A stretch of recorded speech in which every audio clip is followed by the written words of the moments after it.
In this guide, I'm going to show you how you can factory reset your PS5 controller. Before we do get into this guide, make sure to like the video and subscribe to the channel with all notifications on. It really does help the channel and lets us know that you want more content like this. We'd greatly appreciate it, and if at any point throughout this guide you do have any questions, just ask them down in the comment section below and we can help you out further. I'm going to be doing my best to reply to every single comment down there. Now, if your controller is not working properly, or it's not connecting, it's lagging, or just acting buggy, this is why you'd want to reset your controller. Just keep in mind you're going to need to have your PS5 console powered on for this process.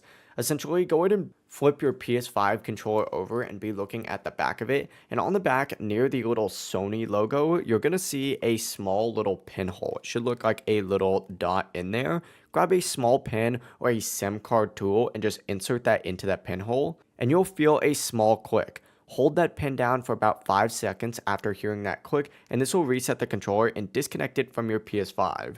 From here, take a USB-C cable and just connect one end to your PS5 controller and the other end to the PS5 console, and whatever it's plugged in, press the PlayStation button on the controller and your controller will connect and be paired again, and now be factory reset as well. But that is it. It really is as simple as that. If you guys did have any questions, just ask them down in the comment section below and we can help you out further. I'm going to be doing my best to reply to every single comment down there. Before you do leave this guide though, make sure to like the video and subscribe to the channel with all notifications on. It really does help us out and lets us know that you want more content like this. We'd greatly appreciate it. Have a great rest of your day though. Peace.